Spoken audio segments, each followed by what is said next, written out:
स्वागत है आपका मगर न्यूज़। आज तारीख हो गई है 29 सितंबर 2022। दिन है गुरुवार, हिंदी तृतीया सिनमा शुक्ल पक्ष की चतुर्थी। आज की ताजा खबरों के अपडेट में बात करेंगे देश भर की तमाम बड़ी और काम की खबरों के साथ ही सरकार की ओर से आज लिए गए कुछ महत्वपूर्ण फैसलों और जारी किए गए कुछ नए नियमों की। तो उस वीडियो को अभी लाइक करें और चैनल को सब्सक्राइब करके घंटी के निशान को जरूर से दबा दें। चलिए आगे बढ़ते हैं आज की बड़ी खबरों की तरफ। तो उससे पहले जान लेते हैं आज के दिन का महत्व। तो आज नवरात्र का चौथा दिन है। आज के दिन माँ दुर्गा के चौथे स्वरूप माँ कुष्मुंडा की पूजा का विधान है। नवरात्र के 9 दिन माँ दुर्गा के 9 रूपों की पूजा की जाती है। मान्यता है कि माँ कुष्मुंडा की पूजा करने से आयु, यश, बल और स्वास्थ्य में वृद्धि होती है। साथ ही अगर माँ कुष्मुंडा की सच्चे दिल से पूजा की जाती है तो मनवांछित फल की प्राप्ति भी होती है। तो चलिए बात करते हैं आज की पहली बड़ी खबर की। तो राशन कार्ड धारकों के लिए खुशखबरी, 80 करोड़ लोगों को दिवाली में मिलेगा मुफ्त अनाज। सरकार ने दिसंबर तक बढ़ाई है गरीब कल्याण अन्न योजना की मियाद। मोदी सरकार ने देश के 80 करोड़ जनता को दिवाली से पहले बड़ा तोहफा दे दिया है। दरअसल सरकार ने मुफ्त अनाज योजना की अवधि को 3 महीने और बढ़ाने का फैसला किया है। दरअसल बुधवार को केंद्रीय कैबिनेट की बैठक में कहा गया कि योजना को इस साल दिसंबर तक के लिए बढ़ाया जा रहा है। दरअसल खाद्य मंत्रालय ने मुफ्त योजना की अवधि को 3 महीने बढ़ाने का यहाँ पर जो प्रस्ताव है वो दिया था, जिस पर मंथन किया गया था और योजना की अवधि को दिसंबर तक बढ़ाने का फैसला ले लिया गया है। इसके तहत देश की करीब 80 करोड़ लोगों को चावल या गेहूं यहाँ पर दिया जाता है। हालांकि योजना के चलते सरकार पर सालाना 18 अरब डॉलर यानी करीब करीब 1.44 लाख यहाँ पर करोड़ रुपए का बोझ यहाँ पर आता है। वही योजना का दायरा बढ़ाए जाने के बाद सरकार पर इसका जो कुल बोझ है वो बढ़कर 44 अरब डॉलर पर पहुंच गया है। वही इस योजना के तहत मोदी सरकार देश की 80 करोड़ जनता को हर महीने प्रति व्यक्ति के हिसाब से 5 किलो गेहूं या चावल देती है। साथ ही 1 किलोग्राम प्रति व्यक्ति के हिसाब से साबुत चना भी दिया जाता है। ये योजना राष्ट्रीय खाद्य सुरक्षा अधिनियम के तहत लोगों को सब्सिडी के जरिए मुफ्त यहाँ पर उपलब्ध सरकार कराती है। वही इसका मकसद कोरोना काल में महामारी से प्रभावित गरीबों के लिए खाद्य सुरक्षा को सुनिश्चित करना है। वह मोदी सरकार योजना लागू होने के बाद 2 बार इसकी मियाद जो है बढ़ा चुकी है। इससे पहले मार्च में भी सरकार ने इस योजना की अवधि को 6 महीने बढ़ाई थी, तब इसे मार्च से बढ़ाकर 30 सितंबर तक कर दिया गया था। हालांकि इस अवधि के बीतने से पहले ही यहाँ पर सरकार ने इसका जो दायरा है वो दिसंबर तक के लिए बढ़ा दिया है।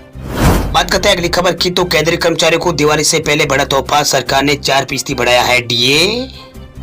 मोदी सरकार ने दीपावली से 1 महीने पहले सरकारी कर्मचारियों पर तोहफे की बारिश कर दी। दरअसल लंबे समय बाद आस लगाए केंद्रीय कर्मचारियों को अब 38% के हिसाब से जो महंगाई भत्ता है यानी डायनेस अलाउंस है वो मिलेगा। दरअसल केंद्रीय कैबिनेट की बैठक में कल 4% डीए बढ़ाने का फैसला यहाँ पर किया गया, जो कि पिछले दर्जनों तिमाही में सबसे ज्यादा है। इससे पहले औसतन डीए 3% ही बढ़ाया जाता था, लेकिन इस बार महंगाई की मार को देखते हुए सरकार ने अपना जो खजाना है वो खोल दिया है। अब 50 लाख केंद्रीय कर्मचारियों और 62 लाख पेंशनरों को 38% के हिसाब से डीए मिलेगा।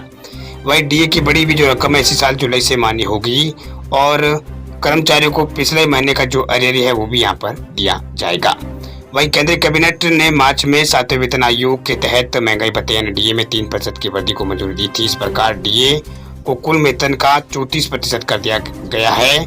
वही अब डीए बढ़ोतरी के बाद कर्मियों की जो सैलरी है वो 6,840 रुपए से लेकर यहाँ पर 27,312 रुपए के बीच तक इजाफा यहाँ पर कर्मचारियों के होगा।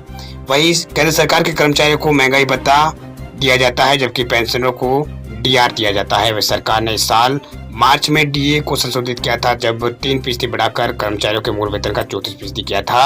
अब 4% की बढ़ोतरी के साथ ये जो डीए है वो अब 38% हो गया है। बात करते हैं अगली खबर की। तो देश के 26 करोड़ मोबाइल यूजर्स के लिए जरूरी खबर, जल्दी बंद हो सकता है आपका नेटवर्क। देश की बड़ी मोबाइल सब्सक्राइबर्स बेस कराने वाली कंपनी वोडाफोन आइडिया पर संकट जो है वो गहराता जा रहा है। दरअसल वोडाफोन आइडिया पर टावर कंपनियों का करीब 10,000 करोड़ रुपए का कर्ज है। वही इस 10,000 जो करोड़ का कर्ज है उसमें 7,000 करोड़ का कर्ज ऐसा है जो कंपनी जल्दी यहाँ पर कंपनी को लौटाना होगा। अगर कंपनी ऐसा नहीं कर पाती है तो उसका जो नेटवर्क है वो ठप हो सकता है। दरअसल डीओटी के आंकड़ों के मुताबिक कंपनी के पास अप्रैल 2022 के अंत तक 259.21 बिलियन यानी करीब 26 करोड़ यहाँ पर ग्राहक थे। वही हालांकि इस दौरान कंपनी के सब्सक्राइबर बेस में यहाँ पर 16 लाख की यहाँ पर गिरावट हुई। अगर कंपनी 7,000 रुपए का भुगतान यहाँ पर 7,000 करोड़ रुपए का भुगतान अगले महीने नहीं करती है तो इसका सीधा असर यहाँ पर कंपनी के 26 करोड़ ग्राहकों पर पड़ेगा। दरअसल इंडस टावर जो वोडाफोन आइडिया को टावर कनेक्टिविटी प्रदान करती है, वह कंपनी का 7,000 करोड़ रुपए बकाया वोडाफोन आइडिया पर है। वह कंपनी ने कड़े शब्दों में वोडाफोन आइडिया से कह दिया है कि आपको हर हाल में जल्द से जल्द इसका भुगतान करना होगा। ऐसा नहीं होने पर नवंबर से कंपनी उनके टावर का इस्तेमाल नहीं कर पाएगी। वह अगर ऐसा होता है तो वोडाफोन आइडिया की मुश्किलें तो बढ़ जाएगी, लेकिन इसका फायदा रिलायंस जियो और एयरटेल जैसे बड़े मार्केट प्लेयर को यहाँ पर मिलेगा।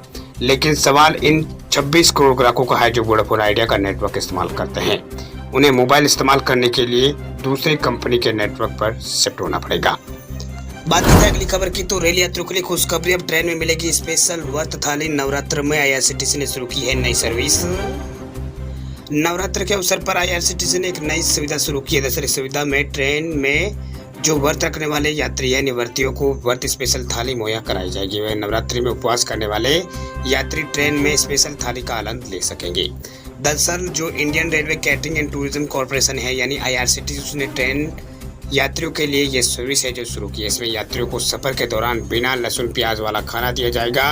वही आईआरसीटीसी के मुताबिक देश में 400 स्टेशनों पर ये जो व्रत थाली स्पेशल जो सुविधा है वो शुरू की गई है। वही ट्रेन में बाकी भोजन का ऑर्डर अगर आप करते हैं, वैसे ही आप व्रत थाली का भी ऑर्डर आपको देना होगा।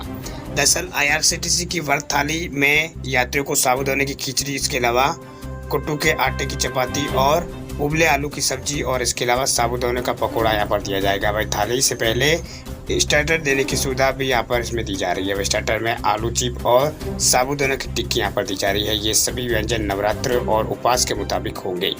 वही उपवास के दौरान घर पर जो खाना बनता है, यानी घर से जैसे खाना लाया जाता है, वैसा ही भोजन आईआरसीटीसी व्रत थाली में मुहैया कराया जा रहा है आईआरसीटीसी की ओर से। बात करते हैं अगली खबर की, तो एयरटेल ने लॉन्च किया है माइक्रो एटीएम। अब सभी बैंकों के ग्राहकों को मिलेगी निकासी की सुविधा। एयरटेल के ग्राहकों की बेहतर सुविधा प्रदान करने के लिए एयरटेल पेमेंट बैंक ने बुधवार को माइक्रो एटीएम जो है वो लॉन्च किया है। इसे देश के मेट्रो और टियर 1 शहरों से बाहर रहने वाले डेबिट कार्ड यूजर्स को कैश विड्रॉल की बेहतर सुविधा मिलेगी। दरअसल बैंक ने कहा है कि इस कदम के जरिए वे यूजर्स को नकदी निकासी की सुविधा प्रदान कराने के लिए पूरे भारत में 5 लाख से भी ज़्यादा बैंकिंग पॉइंट अपने नेटवर्क में लाभ उठाएंगे। वही माइक्रो एटीएम से ट्रांजैक्शन की सुविधा प्रदान करने के लिए एयरटेल पेमेंट बैंक को अब national payment corporation of India यानी एनपीसीआई और नेशनल फाइनेंस सर्विस यानी एनपीएस के साथ इंटीग्रेट यहाँ पर शुरू किया गया है। वही कंपनी ने कहा है कि किसी भी बैंक से जुड़े ग्राहक एयरटेल पेमेंट बैंक के बैंकिंग पॉइंट पर माइक्रो एटीएम की सुविधा का इस्तेमाल कर सकेंगे। एक ग्राहक माइक्रो एटीएम के जरिए प्रति ट्रांजैक्शन 10,000 रुपये तक निकाल सकता है। एयरटेल पेमेंट बैंक ने कहा है कि माइक्रो एटीएम चरणबद्ध तरीके से यहाँ पर देश में जो सुविधा है वो चरणबद्ध तरीके से शुरू की जाएगी। शुरुआत में बैंक टियर सेकंड के शहरों में, शहरी क्षेत्रों में यहाँ पर 1.5 लाख से जो ज़्यादा यूनिट है वो स्थापित करेगा। इन क्षेत्रों में आमतौर पर नगद निकासी सेवाओं की उच्च मांग होती है, लेकिन एटीएम की संख्या सीमित होती है। वही एयरटेल पेमेंट बैंक के चीफ ने यहाँ पर कहा है कि देश के ग्रामीण इलाकों में रहने वाले ग्राहकों को सशक्त बनाने के लिए माइक्रो एटीएम की शुरुआत हमारे द्वारा एक और कदम है।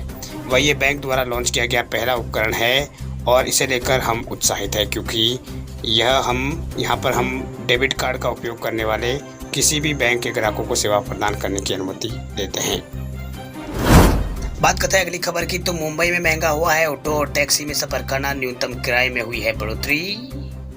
मुंबई में रहने वाले लोगों के लिए एक बड़ी खबर सामने आई। दरअसल मुंबई में रहने वाले लोगों को अब ऑटो और टैक्सी में बैठकर सफर करना महंगा पड़ सकता है। दरअसल ऑटो टैक्सी के किराए में बढ़े हुए जो दाम है वो 1 अक्टूबर से लागू हो जाएंगे।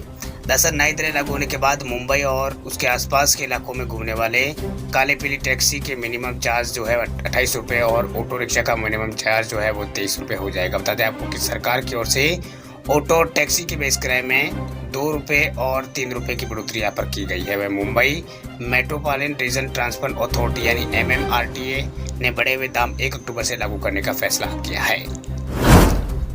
बात करते हैं अगली खबर की, तो क्रेडिट कार्ड होल्डर्स के लिए जरूरी खबर, कार्ड से जुड़े 3 नियमों में 1 अक्टूबर से होगा बदलाव।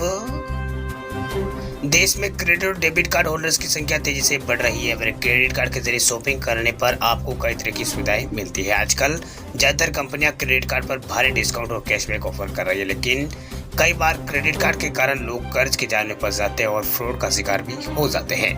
दरअसल इस तरह की घटनाओं को रोकने के लिए रिजर्व बैंक यानी आरबीआई ने क्रेडिट कार्ड और डेबिट कार्ड के नियमों में कुछ बदलाव किए हैं। इसमें कुछ नियम 1 जुलाई 2022 को लागू हो चुके हैं, वही कुछ नियम आने वाली 1 तारीख यानी 1 अक्टूबर 2022 को लागू होंगे। दरअसल क्रेडिट कार्ड और डेबिट कार्ड के लिए अब 1 अक्टूबर से टोकनाइजेशन सिस्टम जो है वो लागू होने जा रहा है। अब कस्टमर को ऑनलाइन प्लेटफॉर्म पर अपने क्रेडिट और डेबिट कार्ड की डिटेल्स सेव नहीं करनी होगी। दरअसल आप केवल टोकन के जरिए आसानी से पेमेंट कर पाएंगे। इससे आपको कार्ड से संबंधित जो आपकी जानकारी है वो सीवीवी है, कार्ड नंबर है, एक्सपायरी डेट है आदि शेयर करने की जरूरत नहीं पड़ेगी। आरबीआई टोकनाइजेशन के जरिए साइबर फ्रॉड के मामलों पर लगाम लगाने की कोशिश कर रहा है। इसके साथ ही अब जो क्रेडिट कार्ड कंपनियां हैं वो कार्ड होल्डर्स की परमिशन के बिना क्रेडिट कार्ड की लिमिट यहाँ पर नहीं बढ़ा पाएगी। इसके लिए उनके पास कार्ड होल्डर्स की लिखित परमिशन की जरूरत होगी। इसके अलावा यहाँ पर कार्ड जो कंपनियां हैं अब क्रेडिट कार्ड के बिल पर कंपाउंडिंग ब्याज दर नहीं लगा पाएगी। वही कंपनी ने यह कदम लोगों को क्रेडिट कार्ड कर्ज के जाल में फंसाने से रोकने के लिए बनाया है। ये सभी नियम जो है वो 1 अक्टूबर 2022 से लागू हो जाएंगे। वैसे अगर आपके पास क्रेडिट कार्ड है तो आपको इन नियमों का पालन करना होगा। बात करते हैं अगली खबर की, तो व्हाट्सएप को लेकर बड़ी खबर देखिए। व्हाट्सएप पर आई बड़ी खामी को लेकर सरकार ने दी है चेतावनी, यूजर्स करें ऐसे खुद को safe. Instant messaging app WhatsApp ने अपने प्लेटफॉर्म पर मौजूद एक खामी का खुलासा किया। दरअसल Indian cyber security nodal agency यानी CIRT ने यूजर्स के लिए चेतावनी जो है वो जारी की है और बताया है कि उनका जो डेटा है वो उनके डेटे पर खतरा है, डाटा है उनके पर खतरा है। दरअसल व्हाट्सएप और साइबर सिक्योरिटी एजेंसी CIRT.in मतलब जो CIRT है ना उससे द्वारा जारी की गई नोटिफिकेशन में दावा किया गया कि खामी से व्हाट्सएप के एंड्रॉयड और जो iOS वर्जन है दोनों जो यूजर्स है वो परेशान होंगे, यानी ये दोनों प्रभावित यहाँ पर होंगे।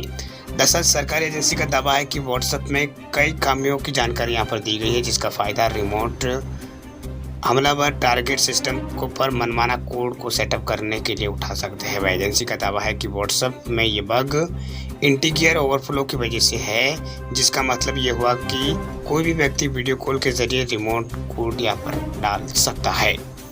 वही रिपोर्ट में ये भी कहा गया है कि ऐसा तब होता है जब ऐप कोई यहाँ पर कंप्यूटेशन प्रोसेसर पूरा करने की कोशिश करता है ऐप पर, लेकिन ऑटोटेड मेमोरी में स्पेस ना होने की वजह से जो डेटा है वो बाहर निकल आता है और मैलिशियस कोड की मदद से सिस्टम मेमोरी के दूसरे हिस्से पर चढ़ जाता है। वही व्हाट्सएप ने इस बग की डिटेल ज़्यादा शेयर नहीं की है, लेकिन सिक्योरिटी रिसर्च फर्म ने अपने टेक्निकल एनालिसिस के एक बग का वीडियो कॉल हेल्डर में कहा है कि व्हाट्सएप के प्रवक्ता ने बताया है कि बग को इन हाउस स्पॉट यहाँ पर किया गया था और कंपनी को अभी इससे किसी तरह का कोई यहाँ पर नुकसान नहीं देखने को मिलेगा। वही सेफ रहने के लिए जो व्हाट्सएप यूजर्स है वो क्या करें तो बता दें आपको कि व्हाट्सएप ने बताया है कि लेटेस्ट जो वर्जन है उसको ठीक कर दिया गया है। जो इसको सेफ रहने के लिए जो अपना जो व्हाट्सएप ऐप है उसको तुरंत अभी अपडेट करना चाहिए। अगर आप अपडेट नहीं करें तो आपको नुकसान हो सकता है।